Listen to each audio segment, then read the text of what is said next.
მოგესალმებით, თქვენ უყურებთ რეგიონის დღის მთავარ ამბებს. შინაგან საქმეთა სამინისტროს ცნობით, ეგრეთ წოდებულ ქურდულ სამყაროსთან კავშირში მყოფი 34 პირი დააკავეს, ხოლო 7 პირს ბრალი დაუსწრებლად წარუდგინეს. ამის შესახებ ინფორმაციას შინაგან საქმეთა სამინისტრო ავრცელებს. გარდა ამისა, შესაძლოა ცნობით ლაგოდეხის სოფელ კაბალში დასაკავებელმა პირმა მირზა ალიევმა სპეცრაზმის თანამშრომლებს ცეცხლი გაუხსნა. შედეგად დაიჭრა ერთი სპეცრაზმელი, ხოლო ალიევი ადგილზე იქნა ლიკვიდირებული. უწყების ცნობით საოპერაციო მოქმედებები თბილისში, კახეთში და მცხეთა-მთიანეთში ჩატარდა. გარდა ამისა, შინაგან საქმეთა სამინისტროს ცნობით 5 სექტემბერს ამავე ბრალდებით 30 პირი დააკავეს სამცხე-ჯავახეთში და კახეთის რეგიონში. ჯერ კიდევ უცნობია, როდის გაიხსნება ახალციხეში სპორტული კომპლექსი და აუზი, რომლის მშენებლობა 2018 წელს დაანონსდა. მას შემდეგ არაერთი ცვლილების შემდეგ წერს მაისში უნდა დასრულებულიყო, თუმცა ჯერ კიდევ არ გახსნილა. ჩვენ აუზის შესახებ კითხვა ახალციხის მერს ვარლამ ციკლაურს დავუსვით. მით უფრო რომ ციკლაურმა წინასაარჩევნო პერიოდში იმედის ეთერში ახალციხეში წარმატებით განხორციელებული პროექტების ჩამოთვლისას სწორედ ამ აუზზე ისაუბრა. ახალციხის აუზის 7 წლიანი ისტორია შეგიძლიათ ნახოთ ჩვენს ვებ და Facebook გვერდზე Top 2 Regions. მანამდე კი მოვუსმინოთ ციკლაურის კომენტარს. მიმდინარეობს პროცედურულად, უნდა გადმოეცეს ახალციხის მუნიციპალიტეტის მერიას და შემდეგ უკვე დავიწყებთ ფუნქციონირებას, მუშაობთ იმისათვის, რომ კადრები დავაკომპლექტოთ უკვე ძალიან აქტიურად მიმდინარეობს ამ მიმართულებით მუშაობა. იქ გჭირდება ადმინისტრატორები, გჭირდება კვალიფიციური ცურვის მასწავლებლები, რომლებსაც აუცილებლად უნდა ჰქონდეთ სერტიფიკატი და უნდა იყვნენ სერტიფიცირებულები. მომდევნო კვირას უკვე დავიწყებთ მათ სერტიფიცირებას, ასევე უნდა ყავს 3 მაშველი გათვალისწინებულები, მათაც უნდა ჰქონდეთ აუცილებლად სერტიფიცირება გავლილი და ამ მიმართულებითაც მუშაობთ, რომ თუ არ გწდები 12 ნოემბერს უკვე შეძლებენ რომ გაიარონ სერტიფიცირება. ეს იქნება შემავალი ბატონი ზიგოს სპორტულ გაერთიანებაში. მუნის შემთხვევები 1%-ით ნაკლებია, საქართველოში იგი შეიძლება გადავიდეს თეთრეულით, პირსახოცით, ტანსაცმლით. ამბობს დაავადებათა კონტროლის ეროვნული ცენტრის დირექტორის მოადგილე პაატა იმნაძე. მისივე თქმით, მუნი ქვეყანაში ყოველწლიურად ფიქსირდება და წერს მატება არ შეინიშნება. მისივე თქმით, ის ყველას შეიძლება დაემართოს და საპანიკო არაფერია.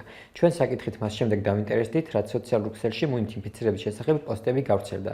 დაფიქსირდა თუ არა მუნი ახალციხეში. ახალციხის მერიაში გვითხრეს, რომ მუნიციპალიტეტის საბავშვო ბაღებში მუნით ინფიცირების შემთხვევა არ დაფიქსირებულა. წარკის საზოგადოებრივი ჯანდაცვის ცენტრის ხელმძღვანელი გვეუბნება, რომ მუნით ინფიცირების შესახებ მათთან შეტყობინება არ შესულა. კონკრეტულად მუნის რამდენი შემთხვევა აღიარიცხა ოფიციალურად, წერს და გასულ წელს დაავადებათა კონტროლის ეროვნული ცენტრიდან საჯარო ინფორმაცია გამოვითხოვეთ. მუნი, ასევე ცნობილი როგორც ბღერი, არის ქავილის მომგვრელი გამონაყარი კანზე, რომელსაც იწვევს ტკიპა. ადამიანს ძლიერი ქავილი უჩნდება იმ ადგილებში, სადაც ტკიპა კანში შედის. ღამით ქავილის სურვილი განსაკუთრებით ძლიერდება. სიტუაცია ესეთია, რომ არა მარტო საქართველოში, არამედ თქვა ევროპის ქვეყნებშიც რაღაც მოსახლეობის წლის განმავლობაში რაღაც 1%-ს მუნი აღენიშნება ხოლმე. დაახლოებით ასეთივე მონაცემები გვაქვს 1%-ზე ნაკლებია საქართველოში. საპანიკო არაფერი არ არის, იმიტომ რომ მუნი ხა ყოველთვის არის, ყოველწლიურად არის, არა მარტო როგორც თქვი საქართველოში, არამედ ევროპის ქვეყნებშიც. არაფერი მატება არ შეიმჩნევა ამ დაავადების. კურნალობა საკმაოდ ადვილია. მალამოებია სპეციალური, რომელიც აფთიაქარმა ან ექიმმა უნდა დაგინიშნოთ. და თავარი ის არის, რომ პროფილაქტიკისთვის მოვერიდოთ ინფიცირებულთან კონტაქტს, ანუ თუ ადამიანს ქავილი აწუხებს, ის აუცილებლად უნდა ექიმს გაესინჯოს თუ რატოა, ან აფთიაქში წავიდეს და იყიდოს თუ იცის უკვე რომ ნამდვილად მუნია, ვთქვათ, სპეციალური საშუალებები. და რაც თავარია მოვერიდოთ სხვისი პირსახოცის, სხვისი თქვათ ტანსაცმლის, სხვისი თეთრეულის გამოყენებას. კურნალობა აუცილებლად უნდა ჩაუტარდეს არა მარტო ვისაც აქვს თქვათ მუნი, არამედ მისი ყველა ოჯახის წევრს და ასევე მჭიდრო ახლო კონტაქტი ვისაც აქვს მასთან, ხანგრძლივითანაც. რა არის მუნი და როგორ ავიცილოთ იგი თავიდან? მოვუსმინოთ ინფექციონისტის განმარტებას ჩვენი არქივიდან. ზოგადად მუნი ითვლება პარაზიტულ დაავადებად, რომელსაც იწვევს მიკროსკოპული ზომის პარაზიტი ტკიპა და ძირითადად ეს გამოწვევები ცხოვრობს კანში, ადამიანის კანში. განსაკუთრებით მას უყვარს კანის შედარებით ნაზი კანის ადგილები, ვთქვათ ისეთი ადგილები, როგორიც არის მომხრელ ზედაპირებს შორის არსებული ადგილები, მაგალითად თითებს შორის ადგილები, არის ხოლმე შემთხვევები, როდესაც ხელის გულზე და ფეხის გულზეა გამონაყარი, ასევე იღლიებში, სასქესო ორგანოების მიდამოში და ასეთ მსგავს ადგილებში. გამონაყარი, ვთქვათ, შეიძლება გავრცელდეს იმის მიხედვით დაავადების, როგორი, ვთქვათ, გავრცელება და იმუნური სისტემა მასე როგორი ებრძვის და სხვა გარემო ფაქტორები, მათ შორის ის, როგორც ყოველდღიური ჰიგიენის დაცვა, მაგალითად ადამიანის მიერ, ვთქვათ, რამდენად ხდება, ეს ყველაფერი ახდენს გავლენას, როგორი სისწრაფით მოხდება გამოწვევის გავრცელება ორგანიზმში და კანის რა ნაწილს დააზიანებს და რამდენად მკვეთრად იქნება გამოხატული. დამახასიათებელია ზოგჯერ შედარებით ისეთი გართულებები, რომელიც დაკავშირებულია კანის დაინფიცირებასთან, იმიტომ რომ ამ დაავადების ერთ-ერთი მთავარი ნიშანი ეს არის კანის ქავილი. კანის ქავილი, რომელიც ძლიერდება განსაკუთრებით საღამოთი და ღამის საათებში, ანუ ადამიანის სხეულის გათბობასთან, ეს საწოლში ჩაწოლის ან თბილი აბაზანის მიღების შემთხვევაში უფრო მეტად ძლიერდება.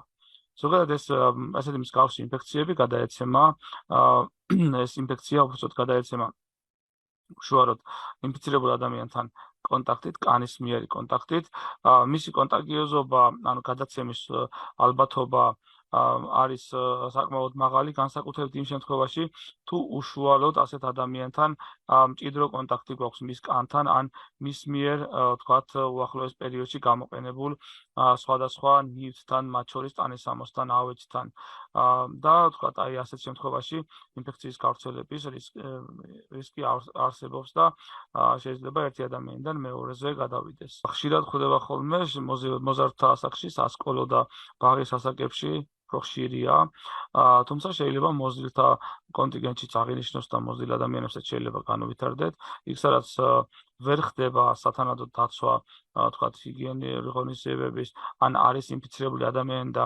დროულად ვერ ხდება დაავადების დიაგნოსტიკა და შემდგომი მისი სწორი მკურნალობა, ამ შემთხვევაში ინფექციის გავრცელების ალბათობა ყველგან არის.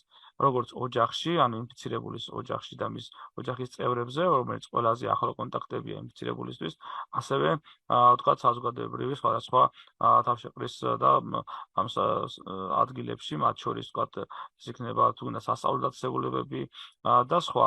საკმაოდ რთული სამკურნალოა დაავადება და ხანგრძლივ პროცესს მოიცავს და გარდა ამისა არ მოიცავს უშუალოდ პაციენტის კურნალობას ეს პროცესი მოიცავს, ანუ დაავადების გავრცელების პრევენციას, მისი მიერ გამოყენებული და მასთან შეხებაში მყოფი ნივთების სრული დეკონტამინაციის, ანუ გაუნებელყოფის გზით და ასევე თუ ინფიცირებული ოჯახში ცხოვრობს მასთან სხვა წევრები, ამ ადამიანების დროული გამოკვლევით და მათთვისაც, რა თქმა უნდა, შესაბამისი კურნალობის ჩატარების გზით.